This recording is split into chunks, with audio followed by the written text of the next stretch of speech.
Valeu, pessoal. Continuando nossa reflexão, a leitura reflexiva a respeito dessa obra extraordinária, Memórias Póstumas de Brás Cubas.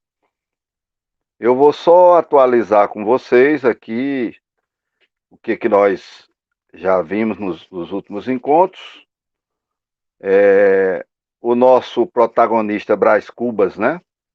Nós paramos no capítulo 40 e vamos começar o 41. Ele está tendo os encontros, desencontros amorosos, né? Lembrem as mulheres que até agora vão passando na vida dele. Ele agora está na caça, né? Da vigília. Porque, como vocês sabem, casamento muito de interesse, né? Ela é filha de um conselheiro do Império e que pode abrir e facilitar o caminho dele para a política. Então ele quer matar dois coelhos de uma cajadada só. Ele quer casar com uma mulher rica, influente, né?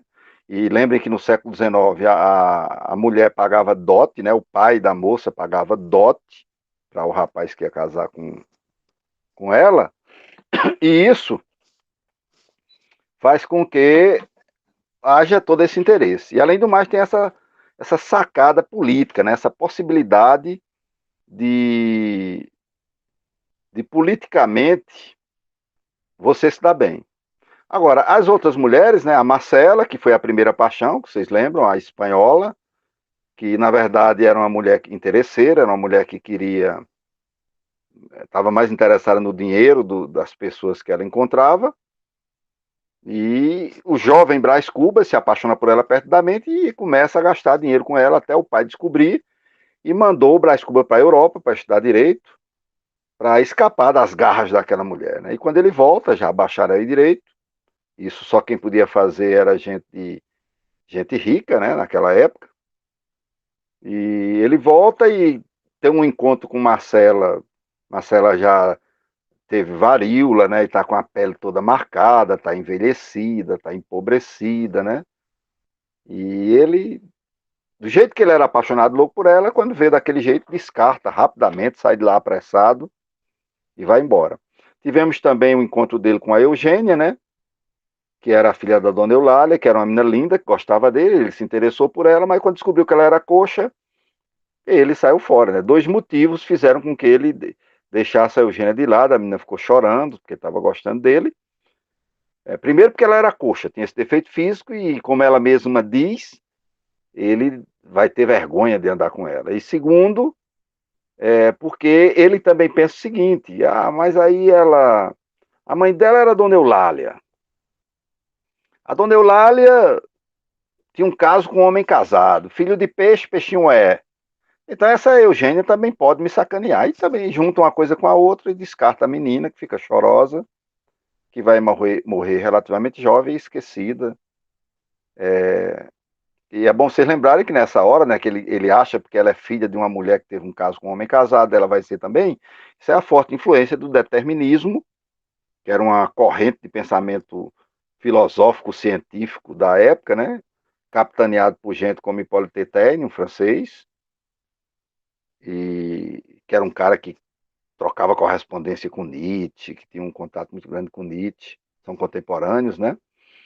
E que dizia como é um produto do meio do tempo e da raça. Então, os escritores realistas são muito influenciados por essa forma de pensar, de observar o mundo e o homem, e os naturalistas ainda mais, né?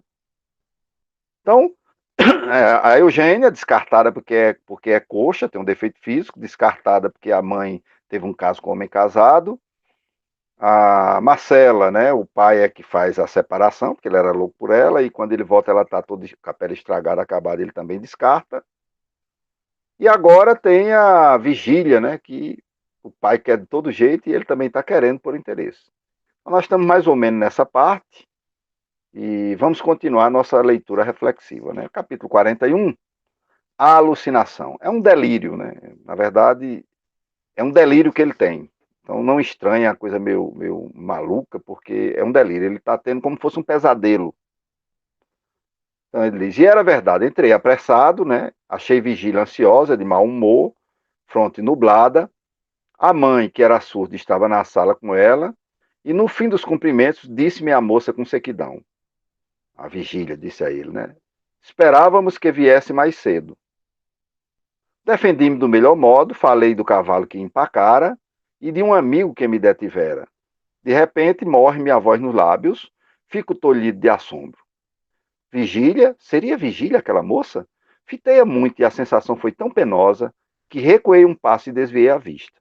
Tornei a olhá-la. As bexigas tinham-lhe comido o rosto.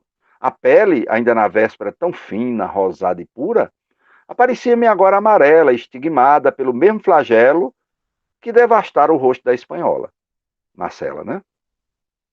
Os olhos, que eram travessos, fizeram-se murchos, tinham o lábio triste e a atitude cansada. Olhei-a bem, peguei-lhe na mão, chamei-a brandamente a mim. Não me enganava. Eram as bexigas. Creio que fiz um gesto de repulsa. Vigília afastou-se e foi sentar-se no sofá. Na verdade, ele ficou impressionado por ter visto Marcela estragada, né, envelhecida pela bexiga, pela varíola. E aí ele tem esse delírio com Vigília, que é uma menina muito jovem ainda, né? E isso mostra também o estigma social que sofriam as pessoas que ficavam marcadas pela varíola, que era uma doença terrível que foi erradicada, né? Na época do Oswaldo Cruz, naquele tempo da revolta da vacina de 1910, né? 1910. Então vejam, é, aqui é mais um delírio que ele está falando, mas também está chamando nossa atenção para essa coisa realista de observar como a beleza e a juventude fenecem, né? Como elas caem, como elas murcham como flores, como a vida é rápida, efêmera, passageira, né? Tudo isso, o realista ele fica sempre mostrando a efemeridade da nossa vida, a rapidez com que passa o nosso vigor. É uma forma deles mostrarem como somos seres extremamente determinados pelo tempo. Vamos ver agora o capítulo 42. Né? Ele teve esse delírio e vamos ver agora o capítulo 42. Capítulo 42, que escapou a Aristóteles. Né? Eu quero fazer uma pontuação aqui com vocês. Notem, o cara está lá, o Machado de Assis é do século XIX, né? Ele morreu em 1908. E o cara já lia Aristóteles. Numa época daquela, o cara lia Aristóteles, lia Platão. É um homem muito culto, né? Por isso que ele joga isso nos personagens dele. Porque ele tem conhecimento dessas coisas. Então ele pode criar um personagem que conhece coisas porque ele conhece. Então ele diz uma coisa que escapou a Aristóteles, né? Esse é o título do capítulo. Então ele diz, outra coisa que também me parece metafísica é isto. Dá-se movimento a uma bola, por exemplo, rola esta, encontra outra bola, transmite-lhe o impulso e eis a segunda bola a rolar como a primeira rolou. Suponhamos que a primeira bola se chama Marcela. É uma simples suposição. A segunda, Brás Cubas. A terceira, Vigília. Temos que Marcela recebeu um piparote do passado, rolou até tocar em Brás Cubas, o qual, cedendo à força impulsiva, entrou a rolar também até esbarrar em Vigília, que não tinha nada com a primeira bola. E eis aí como é pela simples transmissão de uma força, se tocam os extremos sociais e se estabelece uma coisa que poderemos chamar solidariedade do aborrecimento humano. Como é que esse capítulo escapou a Aristóteles? Ele está brincando, ironizando, né? Como é que Aristóteles não escreveu algo sobre a força do acaso na existência humana? Né? Esse capítulo dele lembra até aquele poema do Carlos Drummond de Andrade, Quadrilha, né? João amava Teresa, que amava Raimundo, que amava Maria, não sei quem, não, já estou até esquecido o nome das mulheres, né? Quadrilha, e que amava outra lá que não amava ninguém. Então, esses encontros e desencontros amorosos, e muitas vezes provocados pelo acaso, né? A Marcela que toca em Brás Cubas e depois é descartada, o Brás Cubas que toca em Vigília e que também será descartado, vocês verão mais na frente, né? E assim é a vida. Assim também pode acontecer conosco, que acontece com um ou com outro, e ali e acolá, ontem, hoje e amanhã. né? Essas coisas do encontro com as pessoas que a gente gosta e amanhã não gostam mais de nós, e os que a gente não gosta e amanhã gosta. Então, ele diz que essa força do acaso na vida humana, né, deveria ter merecido um capítulo do grande Aristóteles. Então, está fazendo a intertextualidade. Né? Eu botei aqui no comentário para lembrar o poema Quadrilha, de Carlos Drummond de Andrade. Vocês podem dar uma olhadinha se quiserem, por curiosidade, né? Que ele também, nesse poema, fala mais ou menos dessa curiosidade. Olha, capítulo 43, Marquesa, porque eu serei marquês. Vai aparecer um personagem novo, um tal de Lobo Neves, que vai acabar tomando a vigília do Brás Cubas. O cara é mais forte, o cara é mais... Aquela lei também do darwinismo social que os realistas vão adotar, e os naturalistas, né? A ideia de Darwin da seleção natural será adaptada por alguns pensadores e será chamada darwinismo social, ou seja, os mais fortes na sociedade vão prevalecer e vão rapinar os mais fracos. Então, o Lobo Neves, o Brás Cubas é um personagem forte, é de família rica, mas o Lobo Neves ainda mais influente ainda. E ele vai tomar a vigília do Brás Cubas, certo? Então vamos ver. Aqui tá, eu peguei um pouco do quadrinho, botei para vocês aqui, porque o quadrinho ajuda a gente a lembrar, né? Aqui está o Lobo Neves chegando, o pai da vigília, e a vigília já começa a ficar interessada, né? Porque ela quer um título de nobreza. Os brasileiros eram loucos por título de nobreza. Todo brasileiro que tinha algum dinheiro queria ter sangue nobre, né? E como ele não tinha herança genética, o que é que ele fazia? Ele comprava o título de nobreza. Então, a vigília, quando ela vê que através do Lobo Neves ela poderá ser uma marquesa, né? Então, imediatamente ela começa a se interessar pelo Lobo Neves e a descartar o Brás Cubas, certo? Esse capítulo vai falar um pouco disso. Ó. Veja aí. Então apareceu o Lobo Neves, um homem que não era mais esbelto que eu, nem mais elegante, nem mais lido, nem mais simpático. E todavia foi quem me arrebatou vigília e a candidatura. Né? Lembra que eram duas coisas que ele queria. Ele queria a vigília, para ter um dote alto e uma herança, mas também queria a parte política. E o Lobo Neves vai pegar as duas, né? Dentro de poucas semanas, com um ímpeto verdadeiramente cesariano. Né? A ideia de César, o imperador que abriu o ventre da mãe para saber de onde ele tinha vindo, daí veio o nome da Operação Cesariana, né? Então ele, com o ímpeto de um César, chegou rompendo tudo. Ou também você poderia pegar essa intertextualidade com Nero César, né? Mas você também poderia pegar essa intertextualidade com o César, o Júlio César, o imperador que atravessa o Rubicão e conquista Roma. Então, com ímpeto cesariano, né? Júlio César também, com grande ímpeto, vai e atravessa o Rubicão, o rio, que você chegava a Roma, e aí ele assume como imperador. E Lobo Neves chega assim, como um conquistador, e conquista e toma o espaço. Não precedeu nenhum despeito, quer dizer, não houve nenhuma discussão entre eles. Não houve a menor violência de família.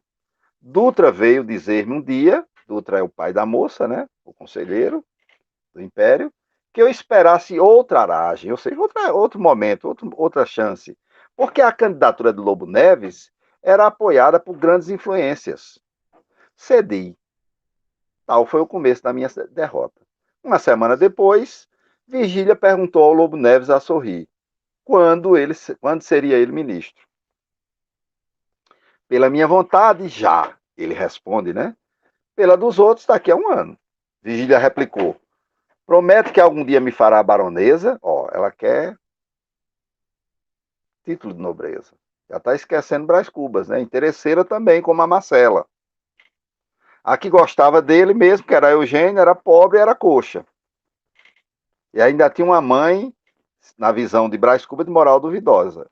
Era a que gostava dele. As outras têm esse interesse, né? Marquesa, ele diz, baronesa não, marquesa, porque eu serei marquês. O marquês é um título de nobreza mais alto do que o de barão. Então, quer dizer, não, você não vai ser marquesa, você vai ser baronesa. Né?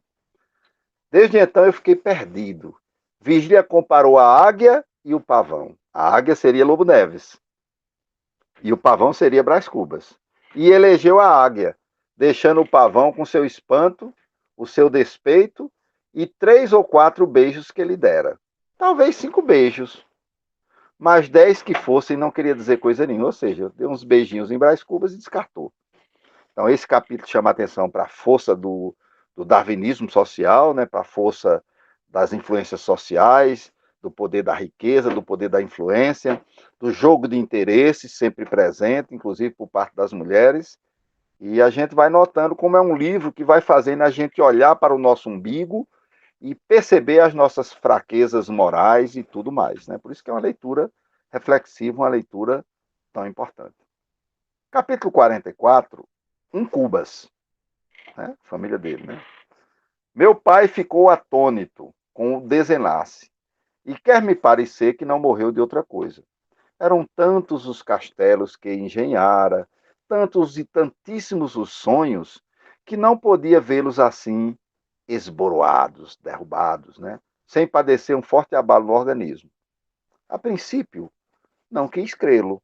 Um Cubas, um galho da árvore lustre do Cubas. Ele aqui está retratando para nós a decepção do pai dele. O pai dele investiu demais nesse casamento, né? E fica doente.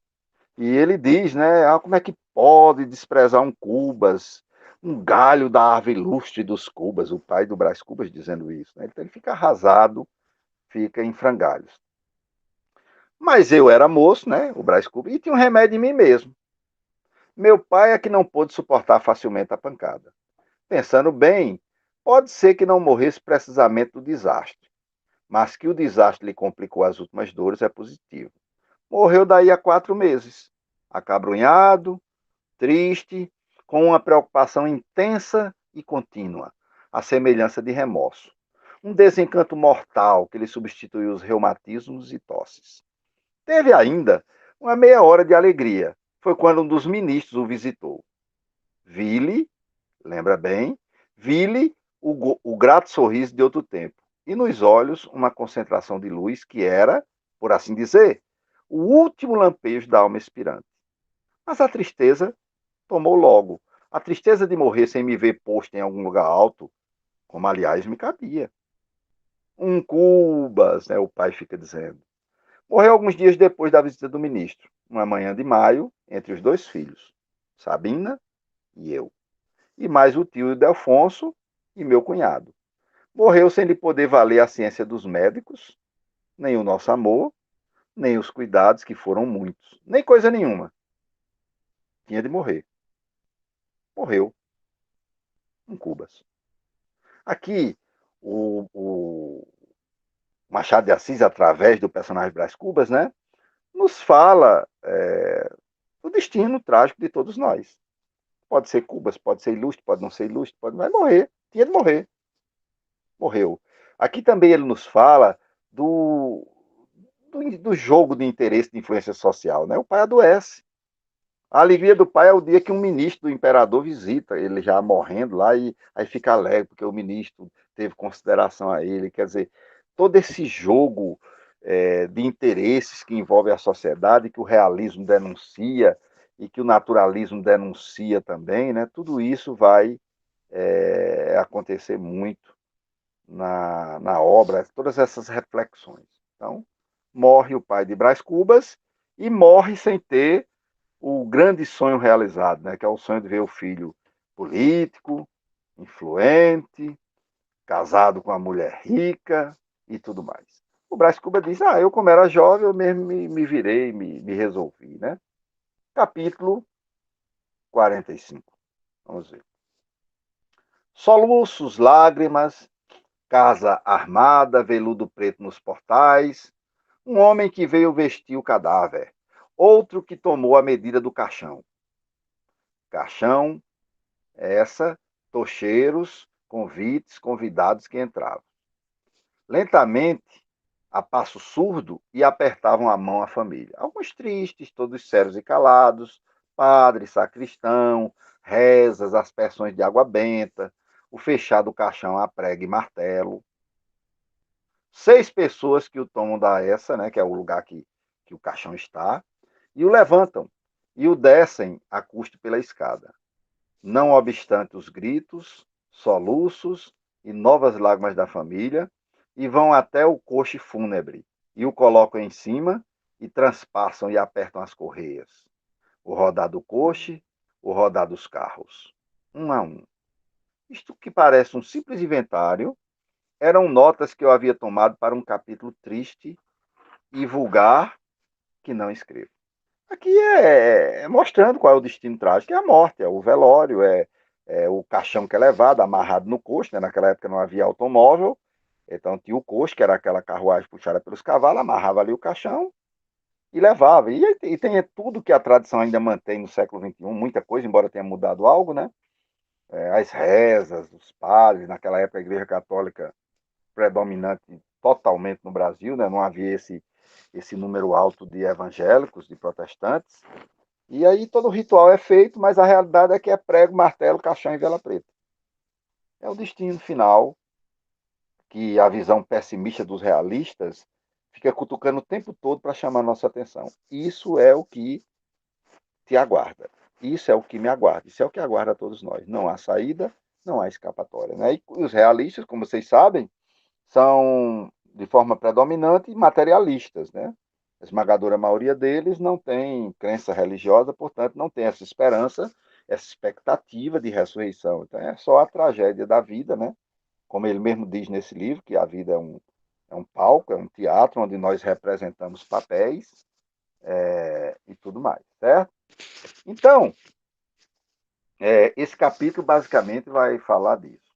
Algumas coisas mudaram, evidentemente, se vocês compararem. Nessa época, quando morria alguém da família, era velado em casa. Né? Hoje vocês sabem que a maioria das pessoas que morrem, principalmente nas cidades, e quanto maior a cidade, isso é comum, num lugar fora de casa. Né? Então, há esse distanciamento do momento final, que a modernidade, o final da modernidade, né, trouxe, e a pós-modernidade ratificou, de que ao morrer alguém, você deve tirar os sinais de dentro de casa. E a primeira metade da modernidade, a primeira fase da modernidade, ela tinha aquela tradição de, quando você perdia um ente querido, esse desenlace, né, essa separação definitiva, ela fosse a mais ritualística e lenta possível. Mas a pós-modernidade, com a sua velocidade, né, procurou, lá mesmo do hospital, você já paga, alguém vai lá, já faz a maquiagem, já bota no caixão, já leva para a central do velório, da central do velório já leva para o cemitério e tal, tal. Pronto. Então são as mudanças que ocorrem. Né? Aqui no século XIX ainda havia um velório em casa. Capítulo 46, gente. A briga pela herança. Aqui vocês estão vendo os desenhos, a irmã do Brás Cubas, o cunhado, o Cotrim, que é o cunhado do Brás Cubas, e a briga pelos bens, né?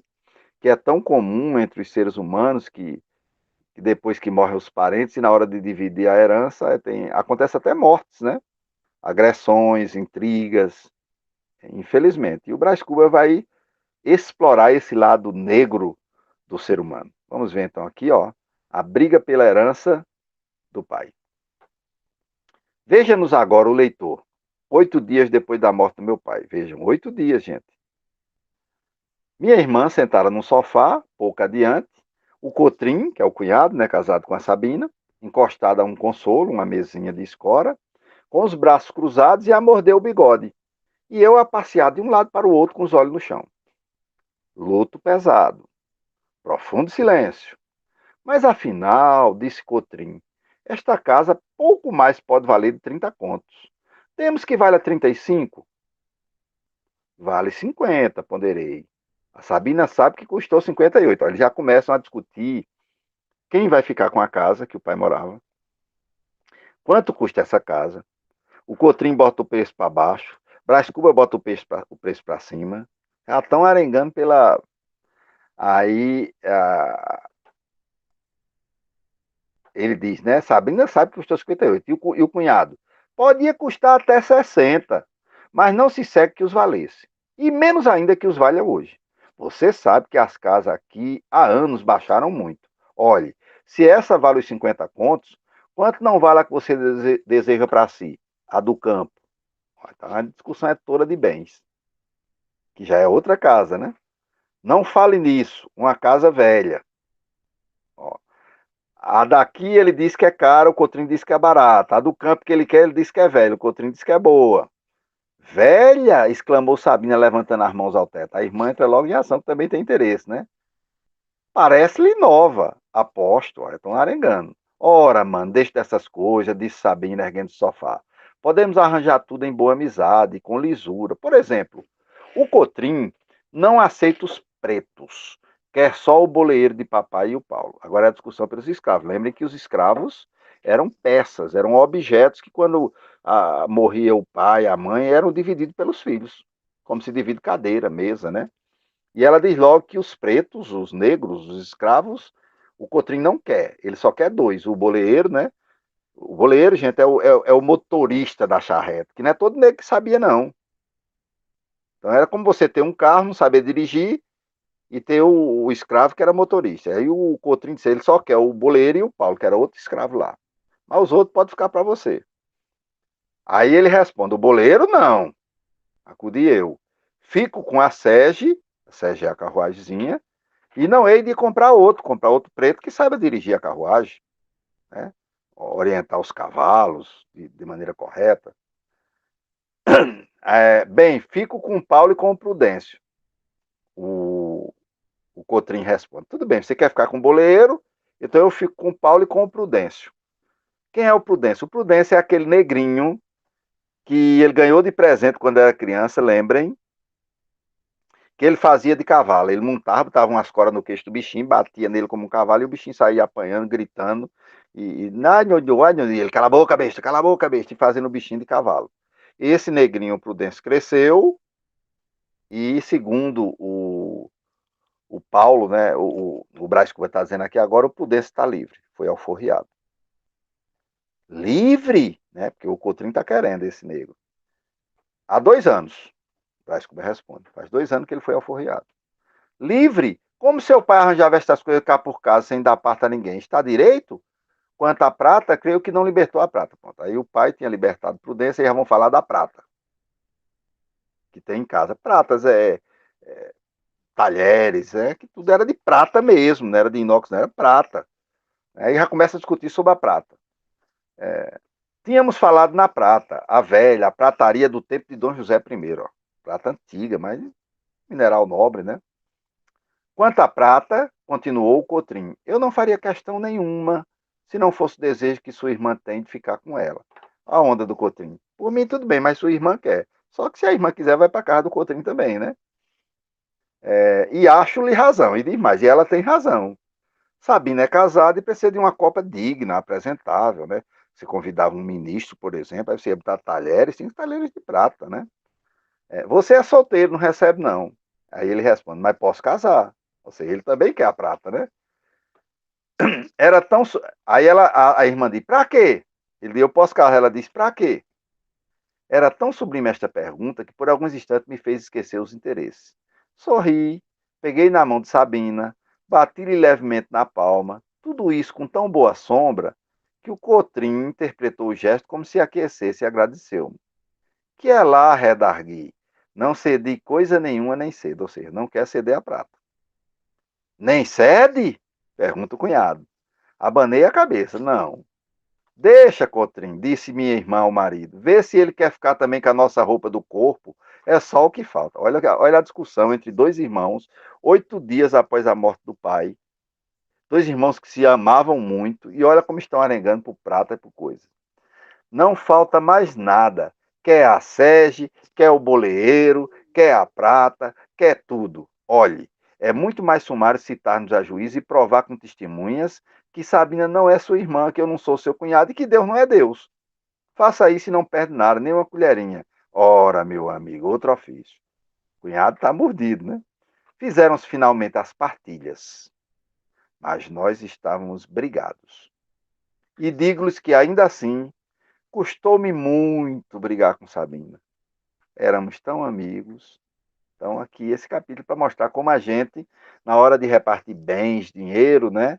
Amizades acabam, casamentos acabam, tudo vai se desmoronando pelo jogo de interesse, né? Que é uma coisa que os realistas gostam muito de chamar a atenção. Segundo eles, né?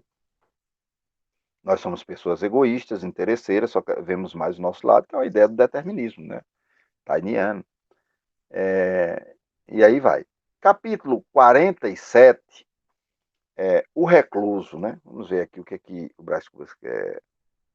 Recluso, né? Porque o pai morreu. Ele agora se recolhe. Fica lá na casa do campo.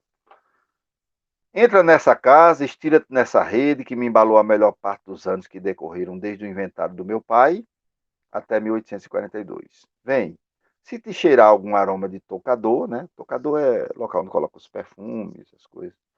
Não cuides que o mandei derramar para meu regalo. É um vestígio da N, da Z ou da U. Ele se recolhe, gente, e começa a ter casos. Casos com mulheres que ele lembra pelas iniciais. Ó. Ele nem, não ama nenhum. Ó, se você perceber algum perfume por aqui, não é meu, não. É bem da N, da Z, da U. Tem algumas mulheres que passaram, né? Que todas essas letras maiúsculas embalaram aí a sua elegante abjeção. Mas se além do aroma quiseres outra coisa, fica-te com o desejo, porque eu não guardei retratos, nem cartas, nem memória.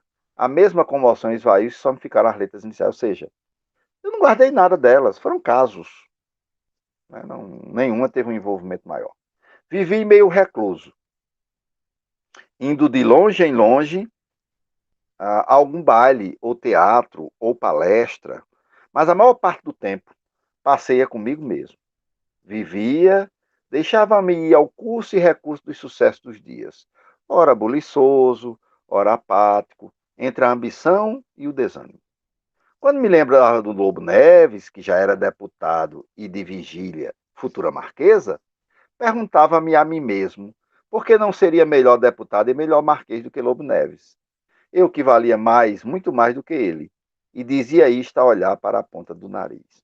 Então ele tem muitas mulheres, não gosta de nenhuma, está lá meio jogado, com a invejinha do Lobo Neves casando com a Vigília vai ser marquesa, né? E ele disse que era melhor.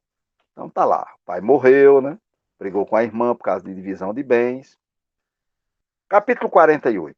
Um primo de Vigília. Sabe quem chegou ontem de São Paulo? Perguntou-me uma noite Luiz Dutra. Luiz Dutra era primo de Vigília, que também privava com as musas. Privar com as musas, gente, fazia versos, fazia poesia, era metida poeta, né? Pobre Luiz Dutra. Apenas publicava alguma coisa, corria à minha casa e entrava a girar em volta de mim a respeito de um juízo, de uma palavra, de um gesto que lhe aprovasse a recente produção. E eu falava-lhe de mil coisas diferentes. Do último baile do Catete, Catete um bairro nobre do Rio de Janeiro, né? Da discussão das câmaras, de berlindas e cavalos, de tudo. Menos dos seus versos ou prosas. Minha intenção era fazê-lo duvidar de si mesmo, desanimá-lo e eliminá-lo. E tudo isto a olhar para a ponta do nariz. Vejam só. A perversidade do Brás Cubas, né? O coitado ia lá, com os poeminhas dele, né? Para mostrar, para ver se o cara dava valor. E o cara ficava falando de outras coisas de propósito. E ele diz, né? Para desanimá-lo mesmo, para ele desistir desse negócio de ser escritor, de ser poeta, né? Então, ele fazia isso. Capítulo 49. A ponta do nariz, né? Que é que ele ficava olhando para a ponta do nariz. Já meditaste alguma vez no destino do nariz, amado leitor? A explicação do Dr. Pangloss é que o nariz foi criado para o uso dos óculos. E tal explicação, confesso que até certo tempo me pareceu definitiva. Mas veio um dia em que, estando a ruminar esse e outros pontos obscuros de filosofia, atinei com a única, verdadeira e definitiva explicação. Com efeito, bastou-me atentar no costume do faquir, né? Faquir é aquele cara indiano que mexe com aquelas serpentes, que se deita em cama de prego e não se fura, né? O faquir. Sabe o leitor que o faquir gasta longas horas a olhar para a ponta do nariz com o fim único de ver a luz celeste, a meditação, né? O faquir, o yoga indiano, né? Ele fica olhando só para a ponta do nariz, ele concentrado e meditando, né? Quando ele finca os olhos na ponta do nariz, perde o sentimento das coisas externas e embeleza-se no invisível, apreende o impalpável, né, aquilo que não é concreto, que não é tocável, desvincula-se da terra, dissolve-se, eteriza-se, né, como éter. Essa sublimação do ser pela ponta do nariz é o fenômeno mais excelso do espírito E a faculdade de a obter não pertence ao faqui somente. É universal. Cada homem tem necessidade e poder de contemplar o seu próprio nariz, para o fim de ver a luz celeste. E tal contemplação, cujo efeito é a subordinação do universo a um nariz somente, constitui o equilíbrio das sociedades. Se os narizes se contemplassem exclusivamente uns aos outros, o gênero humano não chegaria a durar 2 séculos. Extinguia-se com as primeiras tribos. Gente, esse arrudei todo dele aqui é para dizer que se você ficar olhando o nariz dos outros, você se corrói de inveja, de ódio, você quer destruir o outro. É melhor você ficar concentrado no seu nariz e esquecer as coisas materiais ao redor, como o Faqui faz quando entra em processo meditativo, porque senão a gente vai se destruir ainda mais com inveja uns dos outros, certo? E lá no começo ele falou no tal Doutor Pangloss, é uma intertextualidade dele, né, com a obra muito famosa do filósofo francês iluminista, né, Voltaire. Ele tem uma obra chamada Cândido ou o Otimismo, e o Doutor Pangloss é o otimista da história, né? Ele diz que nós vivemos no melhor mundo possível, que tudo está saindo da melhor maneira possível. E o Voltaire, ele faz uma ironia com isso, ele tira um sarro dessa ilusão de que esse mundo que nós vivemos é o melhor e tudo mais. Aí por isso que ele citou lá o Dr. Pangloss, né? É uma intertextualidade com Cândido ou o Otimismo do Voltaire. Capítulo 50, Vigília Casada. Né? Perdeu o Playboy, né? Como dizem hoje. Perdeu Vigília para Lobo Neves. O casamento de Vigília. Quem chegou de São Paulo foi minha prima Vigília. Isso é o Dutra dizendo. Casada com o Lobo Neves, continuou Luiz Dutra. E ele, e só hoje é que eu soube uma coisa, seu manganão. Ele diz ao Brás Cubas, né? Manganão é seu malandro. E aí o Brás Cubas diz, que foi? Que você quis casar com ela. E ele responde, ideias de meu pai. Quem lhe disse isso? E ele responde, ela mesma. Falei-lhe muito em você. E ela então contou-me tudo. Então a Vigília conversou, casou, mas falou do Brás Cubas com o primo, né? E o Brás Cubas está lá. Aí continua, né? Os reencontros. Vai reencontrar a Vigília, né? No dia seguinte, estando na Rua do Ouvidor, rua também da Zona Rica do Rio de Janeiro, vi assomar, né, aparecer à distância, uma mulher esplêndida. Era ela. Só a reconheci a poucos passos. Tão outra estava. A tal ponto a natureza e a arte lhe haviam dado o último apuro. Cortejamo-nos, ela seguiu.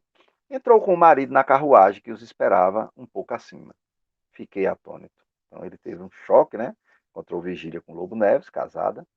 8 dias depois, encontrei-a num baile. Creio que chegamos a trocar 2 ou 3 palavras. Mas no outro baile, dado daí a um mês, em casa de uma senhora que ornara, né, enfeitara, organizara os salões do primeiro reinado, e não desornava então os do segundo, a primeiro reinado, né, Dom Pedro I, segundo reinado, Dom Pedro II, a aproximação foi maior e mais longa, porque conversamos e valsamos. Opa, encontrou a primeira vez, ela entrou na carruagem com o marido. Encontrou a segunda vez, trocou umas palavras. Encontrou a terceira vez, conversaram longamente e dançaram. Dançaram. A valsa é uma deliciosa coisa. Valsamos. E não nego que ao aconchegar o meu corpo, aquele corpo flexível e magnífico, tive uma singular sensação. Uma sensação de homem roubado. Ele disse, como é que eu pude perder a vigília? Né? Está muito calor, disse ela, logo que acabamos.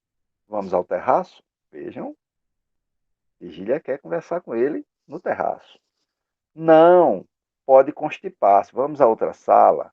Ele diz, constipar-se você pode pegar um resfriado porque o terraço seria ao ar livre, né? À noite. Na outra sala estava Lobo Neves, marido, que me fez muitos cumprimentos acerca dos meus escritos políticos, acrescentando que nada dizia dos literários, por não entender deles. Mas os políticos eram excelentes, bem pensados e bem escritos. Respondi-lhe com iguais esmeros de cortesia e separamo-nos contentes um do outro. Cerca de 3 semanas depois, recebi um convite dele para uma reunião íntima. O marido, o Lobo Neves. Fui. Vigília recebeu-me com esta graciosa palavra: o senhor hoje há de valsar comigo. E, gente, o negócio tá voltando o caso, né? Porque ela já dançou com ele. Chega lá, convidado pelo marido. E ela diz a ele: você hoje dança comigo, né? Valsamos uma vez e mais outra vez. Creio que nessa noite apertei-lhe a mão com muita força e ela deixou-a ficar, como esquecida. E eu a abraçá-la, e todos com os olhos em nós e nos outros que também se abraçavam e giravam. Um delírio. Ela tá lá, apertando a mão dela, ela deixando, a mulher casada, né? Diz que o Lobo Neves vai ser devidamente grampeado, né? Capítulo 51. É minha. Olha só. Brás Cubas faz reflexões sobre a má ação de desejar a mulher do outro. Ele está desejando a vigília, né? E a vigília é casada, gente. Lembrem disso. Então, assim eu, Brás Cubas, descobri uma lei sublime, a lei da equivalência das janelas, e estabeleci que o modo de compensar uma janela fechada é abrir outra, a fim de que a moral possa arejar continuamente a consciência. Talvez não entendas o que aí fica. Talvez queiras uma coisa mais concreta, um embrulho, por exemplo. Um embrulho misterioso. Pois toma lá o embrulho misterioso. O que ele quer dizer com essa conversa, com essas metáforas, né? Porque o Machado de Assis ele, usa muitas metáforas. Ele quer dizer o seguinte: olha, a minha consciência ficou meio pesada, eu estava desejando uma mulher casada, a mulher do próximo. Mas olha, quando uma janela está muito agoniada, a gente abre outra para acalmar a consciência. Né? Você quer justificar o desejo que ele tem pela mulher do outro. Capítulo 52, o embrulho misterioso. Né? Brás Cubas acha um embrulho com dinheiro. Vamos ver isso aqui, né? Desfiz o embrulho e vi. Achei, contei, recontei, nada menos de 5 contos de réis. Nada menos. Talvez uns 10 mil réis a mais. 5 contos em boas notas e dobras, tudo asseadinho e arranjadinho. Um achado raro. Embrulhei-as de novo. Ao jantar, pareceu-me que um dos moleques falara a outro com os olhos. Ter-me-iam espreitado, interroguei-me discretamente e concluí que não. Sob o jantar, fui outra vez ao gabinete, examinei o dinheiro e ri-me dos meus cuidados maternais a respeito de 5 contos. Eu que era abastado. Ele achou um pacote com dinheiro, certo? Uma quantidade razoável de dinheiro. Então, deu sorte, é um embrulho misterioso. Vai à casa do Lobo Neves. Né? Agora ele começa a se tornar amiguinho do Lobo Neves e a vigília. Para não pensar mais naquilo, fui de noite à casa do Lobo Neves. Quem estava muito comigo não deixasse de frequentar as recepções da mulher. O Lobo Neves, ou ele não está sabendo que a mulher está dando mole para o Brás Cubas, ou está aceitando, né? Diz que ele não deixa de frequentar. Dinheiro achado, a questão do embrulho, né? Esses 5 contos, dizia eu comigo, 3 semanas depois, hei de empregá-los em alguma ação boa. Talvez um dote a alguma menina pobre, outra coisa assim. Hei de ver. Lembra do que eu disse a vocês, que no século XIX as mulheres para casar tinham que pagar um dote? O pai tinha que dar o dinheiro para o cara que casar com ela. Afinal de contas, não era bom naquela época ter filhas solteiras em casa. Cada filha que você casava era como um peso que tirava das costas. E as meninas pobres não tinham, o pai não tinha dinheiro para pagar o dote, a maioria ficava sem casar. Ou então se juntava com algum outro lascado, né? Como mais ou menos continua sendo até hoje. Só que não tem o dote, né? Hoje o pai não é obrigado a dar o dote, eles apenas dividem a miséria. Então o cara é pobre lascado, casa com a menina pobre lascada, e vão ter filhos pobres e lascados, e assim vai. Né? Não adote, não, eles só compartilham a miséria. Então ele está pensando em fazer uma boa ação. Nesse mesmo dia, levei-os ao Banco do Brasil. Lá me receberam com muitas e delicadas alusões ao caso da meia dobra, cuja notícia andava já espalhada entre as pessoas do meu conhecimento. Respondi enfadado que a coisa não valia a pena de tamanho estrondo.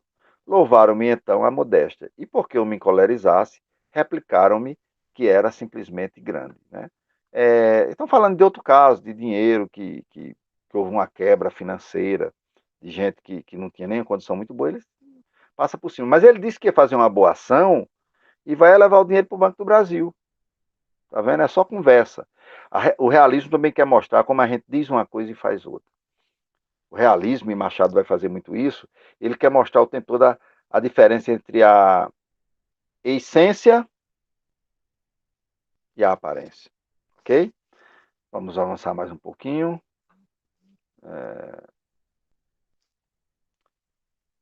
Brás Cuba beija Vigília, gente. Olha só que coisa, né? Tava só pegando na mão. Vigília que já não se lembrava da meia dobra. Toda ela estava concentrada em mim, nos meus olhos, na minha vida, no meu pensamento. Era o que dizia, e era verdade. Não lhes poderei dizer ao certo os dias que durou esse crescimento. Lembra-me sim que em certa noite abotoou-se a flor ou o beijo, se assim quiserem lhe chamar. Um beijo que ela me deu, trêmula, coitadinha, trêmula de medo, porque era ao portão da chácara. E ela é casada, né? Uma mulher casada. Uniu-nos esse beijo único, breve como a ocasião, ardente como o amor, prólogo de uma vida de delícias, de terrores, de remorsos, de prazeres que rematavam em dor de aflições que desabrochavam em alegria. Pronto. Agora vai passar a ter um caso com a mulher casada, com a vigília, e o Lobo Neves não está sabendo do que está rolando. Capítulo 40, 54, a pêndula, né? Saí dali a saborear o beijo. Não pude dormir. Estirei-me na cama, é certo, mas foi o mesmo que nada. Ouvi as horas todas da noite, né? Ele não dormiu, né? De alegria, de prazer, de ter beijado vigília. E a pêndula, gente, é aquela pêndula do relógio, né? Que fica balançando. E ele ficou escutando aquilo a noite toda. Não conseguiu dormir. Naquela noite, não padecia essa triste sensação de enfado, mas outra e deleitosa. As fantasias tumultuavam-me cá dentro, vinham umas sobre as outras, à semelhança de devotas que se abalrou para ver o anjo cantor das procissões. O meu pensamento, ardiloso e traquinas, saltou pela janela fora e bateu as asas na direção da casa de vigília. Aí achou ao peitoril de uma janela o pensamento de vigília. Saudaram-se e ficaram de palestra. Nós a rolarmos na cama, talvez com frio, necessitados de repouso, os dois vadios ali postos a repetirem o velho diálogo de Adão e Eva. Bom, aí ele começa a pensar em Vigília, e Vigília está lá pensando nele também, né? E aí ele faz a relação com a Bíblia, a intertextualidade, Adão e Eva, né? O primeiro homem e a primeira mulher, o encontro. E aí Machado faz um capítulo extraordinário, vocês vão ver que não tem quase nada, mas é porque a novidade, isso é uma coisa moderna. E Machado é um escritor realista, né? Então veja o capítulo, o diálogo de Adão e Eva, o diálogo de Adão e Eva é só escrito assim, ó. Brás Cubas pergunta, Vigília responde. O quê? A gente não sabe.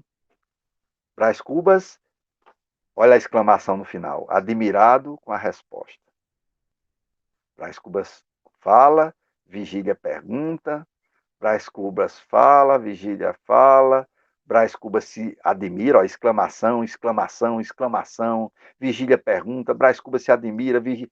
E os dois estão apaixonados, né? Então, é uma forma de Brás Cubas representar esse momento extraordinário da paixão entre ele e agora uma mulher casada, a Vigília, certo?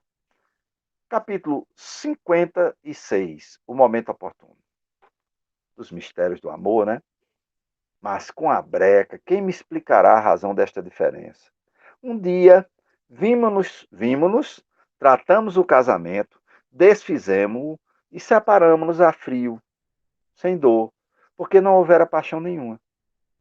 Mordeu-me apenas algum despeito e nada mais. Ou seja, ele disse: eu não sofri, não. Eu tive despeito porque o cara tomou meu lugar.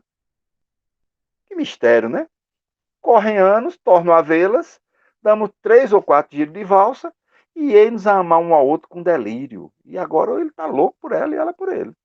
A beleza de Vigília chegara, é certo, a um alto grau de apuro. Mas nós éramos substancialmente os mesmos. Eu, a minha parte, não me tornara mais bonito nem mais elegante.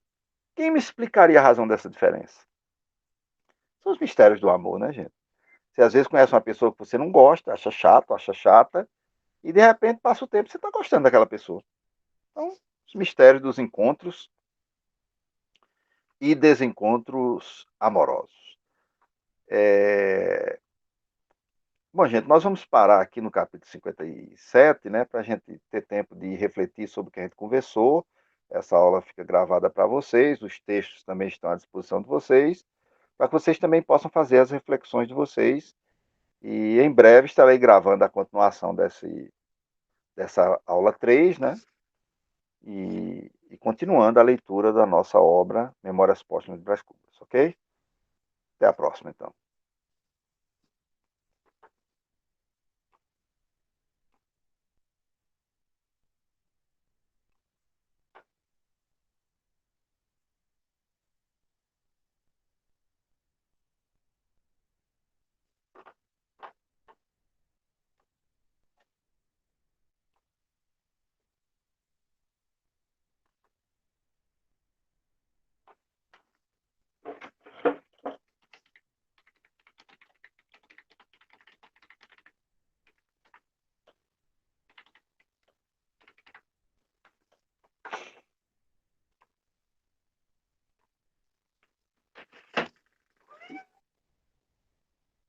Que é a que você quer?